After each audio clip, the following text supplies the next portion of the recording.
LAWsome listeners.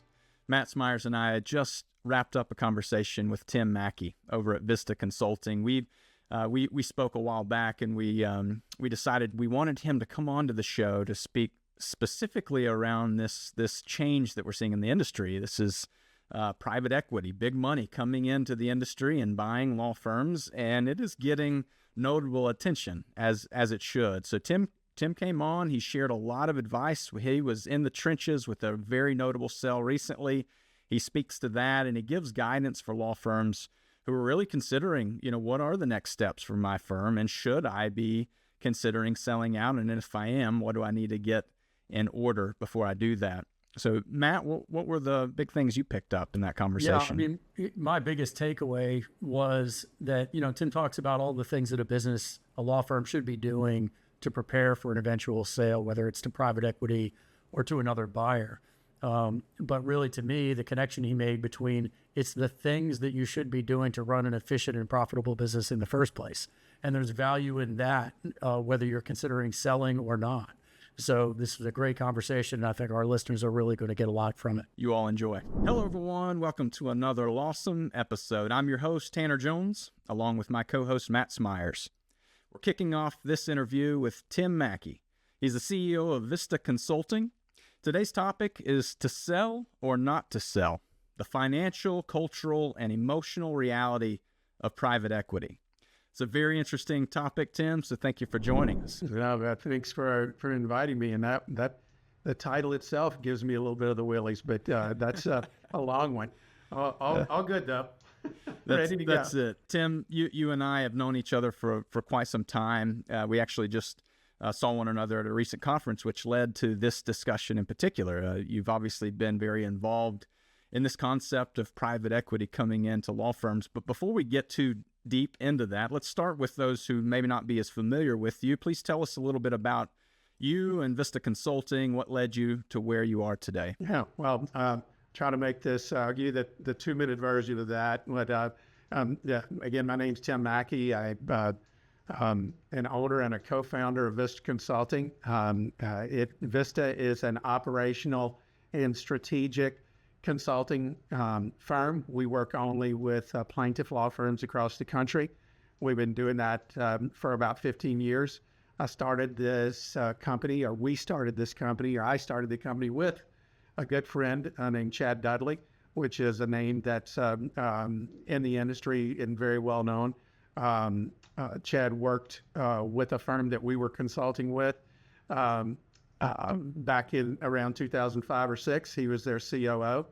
We actually helped that firm hire Chad. Knew he was a very bright guy. We were working with the firm and looking at their operations. Our whole goal has not changed in the 15 or 16 years that Vista's been in existence, is to help our clients help their clients make it more efficiently and effectively. It's looking at every system within the firm. And we were doing that with the law firm when Chad came aboard and said, hey, we can automate some of these things. And so we did that. And around 2018, Chad and his partners bought an advertising firm. And some of our clients saw conflicts of interest there, with Chad being on both sides. And he and I thought we could figure it out, but finally came to the conclusion that it would be good for us to kind of go our separate ways, but only in the business standpoint. We've remained very close friends and work together to this day. But I own Vista. He owns Dudley DeBosier Law Firms, and going forward from there. But we again, what we've been doing for 15 years, helping firms get better at what they do. It's the business side of practicing law. It's not about case strategy or that kind of thing. But jumping over a little bit to what's going on in the industry today, what we've been doing for 15 years or 16 years now, has actually helped firms be in a position to be possibly attractive targets to private equity or other investors, or either other law firms that are trying to grow. I mean, you don't go out and buy a business that's not running very well. You go out and buy the businesses that are working extremely well. And so what we've been doing over this time is to helping our clients run a more effective and efficient business that happens to be in the practice of plaintiff law. and we've developed an expertise in that. We've been in over 300 firms in the last 15 years or so. So, it's like, I think it's an insurance company commercial, but maybe I shouldn't say it, but we know a thing or two because we've seen a thing or two. It's that, and we've developed the best practices in the industry. Things are always changing. We say that we look at best practices and innovation because they go hand in hand. The basics still win. Blocking and tackling will win a football game. It's not the flea flicker. It's not the fancy play. It's not that. It's doing what you know to be right day in and day out. And that's what we teach. We teach setting an accountability system behind those processes to help firms scale. Because if you don't know what your team is doing, it's very hard to coach them. So we've developed reporting systems off of case management platforms that help owners and managers do better at what they do and be able to monitor and hold their team accountable. And when I say hold team accountable, that's not with a hammer. It's with how to coach. It's how to get better out of the team that you're working with. So that's our day job, Tanner, and we've been doing it for a while now, and proud of what we built. We have I call them a thoroughbred team of consultants, and our entire team is very passionate about what we do. If we're not helping a firm move their needle, we're probably more pissed off about it than they are. But it's work. It's getting in there, identifying issues, bottlenecks, problems, and then finding the solution, implementing the solution, setting the system, and rinse and repeat. That's our day job. Thanks for that background. That's a perfect segue into the first thing I wanted to ask you, which is for firms that may want to sell someday, whether it's 5, 10, 15 years down the road, what steps should they be taking today, outside of just cleaning up their books, to position themselves well in the eyes of private equity, for example? What really matters? Yeah, and I'm gonna expand a little bit. It's not necessarily just private equity, but even if it's another lawyer that wants to expand or want to merge with you or whatever, it's creating systems and processes, Matt, within the business that are replicatable, if that's a word, repeatable, that have accountability behind them, that are best practices, and that are not dependent on one human or maybe even two humans. There are systems. When Michael Gerber wrote a book back in the 80s that changed my life called The E-Myth Revisited. It's about working on your business and not in it. Even though you have to work in it, don't get me wrong, but deciding how you want your systems and processes to work, and then implementing those systems to deliver those services efficiently and effectively is what sets up good business. And good businesses are what attract potential investors, whether it's private equity or whoever. We've been doing what sets firms up for the last 15 years. We've been helping firms get ready for this. So, and another thing, a little bit of a tangent here, is that I have personally believed that there will come a time when there would be investors in law firms that are not necessarily lawyers. People think or shy away, hey, that's not really good. That's terrible. All of a sudden you're going to have the bean counters running the show, which quite honestly is somewhat what happened in the medical world. If you look back at when private equity got involved and took over the business side, my personal goal and the goals that I hope that I set with people we're working with now are not to let that happen. The lawyers, and I'll get into structure and why it's different here, but going back to your question, how to make your firm more sellable, great systems, great processes, accountability through reporting, not being dependent on one person, all of those things are what make, number one, a profitable business, a well-run business, something that owners can be proud of, but also at the same time sets you up to be an attractive target.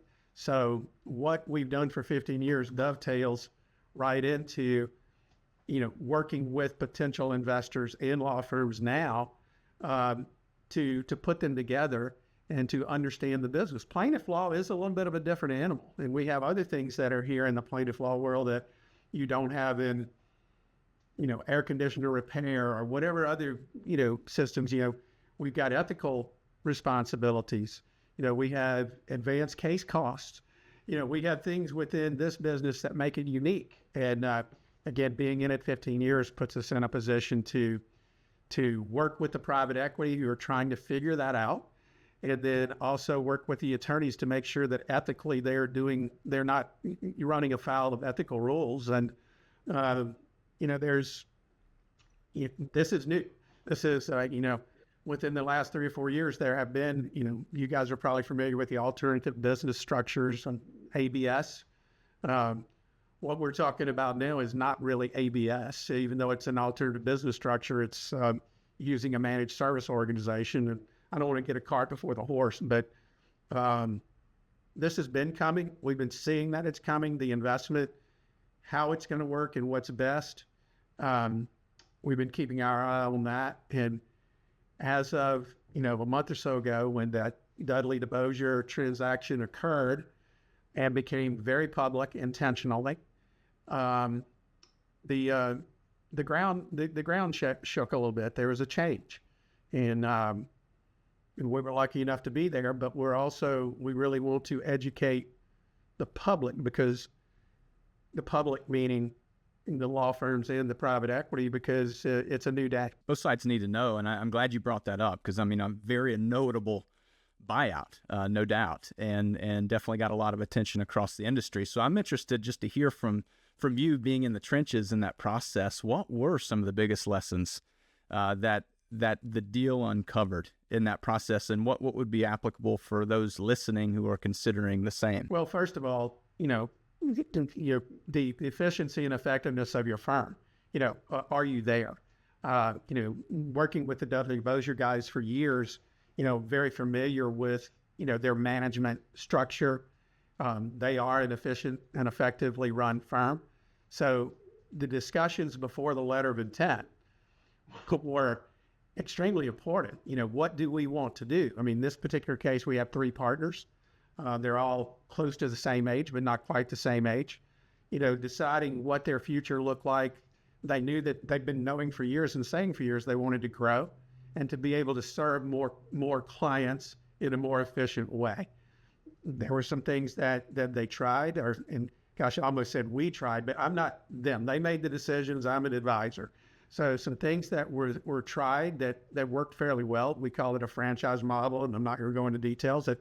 It worked okay, but where we're working with other firms. But when the MSO structure was presented, and I'll explain that in a second, it gave the partners an opportunity to monetize some of their wealth that was tied up in the firm, but also keep going and being able to look at serving more and doing it very well. So I don't know if I answered your question there, and maybe I even lost the question, but what should they think about? Should think about, if you're the owner, what do you want out of life? I hate to get too deep and philosophical, but what is next? Or if you're a young practitioner and doing well, do you want to serve more? If here's an opportunity that you possibly could. If you're an older practitioner and looking at getting out, here's a way to potentially monetize. But it's only one way. And I don't want anybody who listens to this or you guys to say that I'm pushing private equity into every firm. In fact, I think that's not true. I think, staying the course, if you have a specialty, depending on age, depending on familiar situations, you have kids or relatives that are coming up in the firm. Who are the stakeholders? I could tell you that there were hours and hours and hours of discussions with the Dudley DeBosier partners about what is best, not just for them, for their family, for their team, what their future clients will see. And I'm determined, if I'm determined about anything, is to not let this industry slip into what the public thinks about the medical services today. We can do this better and we can do it right. And again, that's where I am on it. Are you seeing more firms being created with the end goal of a sale in mind? There was a time when you graduated law school, you went off to practice law, to make a living, serve the people in your community. And at some point, the partners that you bring in, younger partners may take over the firm. That was kind of the succession plan. But I know we're seeing that more now with firms being formed from experienced business people with the idea in mind, the end goal in mind of we're going to grow this with processes that are repeatable and efficient, everything that you mentioned, with the idea of eventually selling it. I don't know if I haven't personally been involved with setting up a law firm that had anything other than that in mind. I mean, setting it up to deliver the highest quality services parallels with preparing it to sell if you want to down the road. So, maybe there are people now that say, because we have potentially another avenue for an exit strategy, for a succession plan, that it may be a little bit more top of mind. But Matt, from the beginning of my career, when we started consulting, whether it was law firms or not, it was, you want to set up a business that is sellable. And to do that, it needs to be profitable, which helps the owner anyway. So I don't know if I don't mean to take it in a circle, but it is a little bit of a circle. What do we do to sell? Well, you run a great business and you do it in a repeatable manner. And you have, you look at everything from how you handle intake to the client experience cycle, how you communicate with clients. All of those things are the details that create a valuable business. And, we say there's really only 4 ways to grow a law firm, and they're not secret. 2 of them are subsets. One is you got to get more clients. The other is you have to increase the resolution value of the cases, if you will. The other 2 are subsets. One is create an experience for the clients where they refer, which comes back to more cases, and then evaluate every system and process to see that they're as efficient and effective as they can be, which generally helps with resolution value if you're asking the right questions, if you're doing that. So everything that we do at Vista through operations concentrates on those areas, but there's 1,000 details within each one. So, but we never want to lose sight of what's best for the client. And that's where I think that the legal industry has a real opportunity here to potentially get this right. Expand, provide better services, and be overall better. And if we let that slip away, I'm going to be a little disappointed. I would agree. And I love the heart and the intentionality behind that, Tim. I'd like to take it down maybe a side that's not as openly or commonly talked about in the legal profession, and that's more of the emotional side of such a big decision. When selling something that you've built, in many instances, I know the Dudley DeBosier guys they've built that business for years. They've invested a lot of sweat equity, if you will, over the years, and that matters a lot, as I'm certain it does to any other listener who's entertaining the idea of selling their own law firm. How much involvement did you have in that side? And just, you mentioned talking hours, and thinking through that for families. And I certainly know that there's emotion in that consideration. What advice would you give the listeners in that process to navigate the transition, especially from the emotional side and the personal feeling aspect of selling or giving away what you've built? You used a word when you started this question, it was intentional or intentionality. And I want to go back to that, and again, being lucky enough to be in the room where those conversations were happening with my friends at Dudley DeBosier. It was emotional. What do we want to do with the rest of our lives? What are we here, about? So, yeah. You asked for advice about the emotional side is number one, to pay attention to it. At Vista, we talk a lot with owners about what are your yardsticks? What do you measure your life with? The real easy one, quite honestly, is money, because it's easy to count it. It's in the bank, it's there. But I propose to you and to the clients that we talk to that the most important things in our lives, we can't really put a number on. I'll be really funny here. How much do you love your wife? Well, don't ever say it's about a 7. Okay, you can't put these numbers on these things. How much you love your children. Those are things that are emotional. And I think to help clients think through these things, well, in this case, Dudley DeBosier, that was probably my biggest role. Because once they got to the technical part of, hey, this is how the MSO structure works. This is how we're going to compute, services valuation and all those things. Those are become fairly technical type things. Deciding what you're going to do and why you want to do it is really the most important thing. I've got a client that's flying to an unnamed city in an unnamed state next week to talk to them about what they want to do. We can explain the technical side of transactions, but in my opinion, the most important thing is, okay, let's just say this went perfectly and maybe you put some money in your pocket, or maybe you raise money to invest in your business to grow it. What does that mean for you day to day and long term? Who are the stakeholders?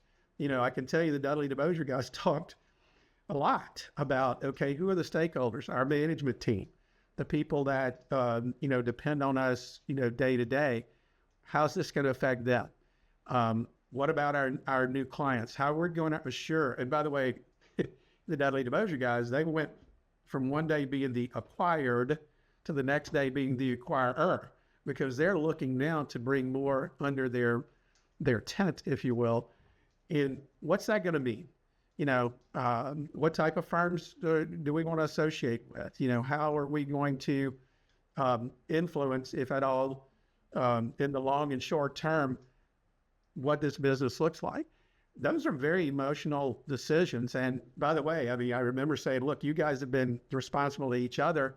All of a sudden, you're going to have more people that you're responsible for, not less. So, it was some very deep conversations. And I think if you go into it saying, hey, how can I put the most money in my pocket? That's a little short-sighted. Again,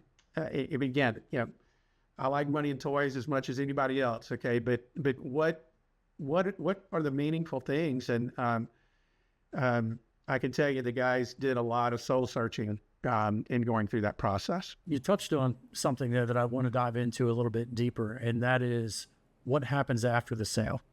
How do leadership roles change, culture, day-to-day operations? Do most founders stay involved? Well, since this is the only one, Matt, that I've been truly involved in, I can only address this one. But I can tell you some things that I've heard, because I think there have been other transactions that have occurred, just not this public. There was a lot of discussion about what roles were the roles of management the day after closing. And I can tell you that the day after closing, there was no change. Okay. We're going to continue to do what we do, but we're also now looking to expand, bring other firms within. And there's a lot of discussion, then and now about, okay, what type firms are we looking for? Okay. And I'm not going to go into a tremendous amount of detail, but I can tell you they're looking for firms that are autonomous, that are working fine on their own now. So in the short term, I would say that in this particular case, there's not going to be a tremendous amount of change. That the owners that are there are going to be there, or if they're phasing out, then we're going to find a way to, backfill, if you will, or fill their positions if they're, older and want to be out, or maybe they're even younger and want to be out, whatever. But each one of them is going to be handled uniquely. And I think that's somewhat the beauty of this, is that you can design your future here and you just have another option. Before there are other law firms that have bought other law firms, but having the opportunity to have, to possibly monetize some of your wealth, de-risk it, if you will, and also have the opportunity to keep going, possibly have what I call a smaller piece of a much larger pie is interesting. Is it right for everyone? No. But that's why I'm going next week to spend a full day with a group of people who are intentionally trying to figure their next step. And I think that is not a bad move for just about every firm in the country, because, things are changing. It's like anything else. Remember when Walmart's moved in and the corner hardware store, had a connection, some of them went out of business and some didn't. Some learned how to specialize and some didn't. I'm not saying that that's going to happen very quickly here, But look, the writing's on the road, on the wall for down the road. And part of my job with Vista is to help look around those corners and to say, hey, this could be happening. At Walmart now, you can buy bananas and you can buy a 100-inch high-tech TV. Okay. I think that down the road, I don't know how long, you're going to have multi-case type firms that have come under roof. It's not tomorrow, but these are the kind of things that I think we need to be thinking about. And I think age makes a difference in this. Again, age is just a number, but if you're closer to retirement than not, or vice versa, that could affect decisions. And I think intentionally going through the thought process will help you make a well-informed decision. Notice I did not say a right decision. It will make a well-informed decision and help you plan the future with intentionality. That's the word. I hope I answered your questions. We appreciate coming on the LAWsome show to talk through this really interesting topic. I know we have listeners that are potentially in in that stage of actively considering selling their firm, but some others may be, they see a longer roadway to get there, and they have a lot of work to do when it comes to the process and the operations side. If I recall, you have an event coming up, Tim. Vista does a seat at the table, if I remember correctly. Can you speak to what you're offering there? Sure. On May the 7th in Baltimore at Oriole Park at Camden Yards, we're holding a full day event called A Seat at the Table, which is simply an event where we're going to attempt to deconstruct, analyze the entry of private equity into this marketplace. We're going to have Chad Dudley and his firm representatives are going to be there, along with the investor that invested with them. We're going to have an investment banker there. We're going to have a commercial banker there. We're going to have ethics attorneys there. It's simply an educational event, Tanner and Matt, because there is so much speculation, fear in what's going on. And I'm not saying they shouldn't have it. I'm just saying that we should become educated. I mean, it's just like when the iPhones came out, or maybe the iPod, where Steve Jobs said, you could put 1,000 songs in your pocket. Does anybody want that? Well, maybe not. But we should know that there's an opportunity, or there's information out there that we should consider in what our next moves are. So this event, and it'll be highly publicized starting next week, and I don't know when this will be broadcast, but May the 7th. And if you want information, you can certainly reach out directly to me, but hopefully you can see it on social media and on other places. Private equity firms will be there because they're trying to learn too. There's uniqueness, as I spoke earlier, about the plaintiff law firm industry in business. And it's a little bit different than some other businesses. So, there's learning on both sides of this. So, I appreciate you bringing it up. It's kind of, in my opinion, it's going to be the premier event to talk about this new opportunity. And again, just because there's a new opportunity doesn't mean you should take it, but you should be aware of it. Tim, what's the best way for our listeners to find you? VistaCT.com. That's VISTACT.com. It stands for consulting team, VistaCT.com. Or you can email me directly at just my initial T, MCKEY, at VistaCT.com. We're on social media. You can look for us there. We put out a lot of content on Facebook, Instagram, LinkedIn. We like to think we're everywhere, but we know we're not. I hope to bring education to this first. Yeah, do we want business? Yeah, we do. Like I said, I like money and toys, work for profit. But until we educate and we see and the public understands and can make a well-informed decision, I think that we're all kind of feeling a little bit around in the dark because we don't know. But I hope that fear doesn't take over. My friend Chad Dudley said, this is like gravity now. It's something we've got to deal with. It's here. We can't ignore it. You step off the chair, you're going to hit the floor.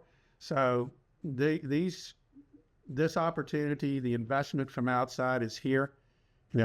How should you handle it? That's going to be uniquely up to you. I agree. And thanks again for being willing to speak to this important topic. No, you're very welcome, and appreciate what you guys do. I mean, we've worked together with common clients, and happy with the quality that we see with what you guys bring to your clients as well. It's impressive. Thank you for that, Tim. Until the next time, we appreciate everybody.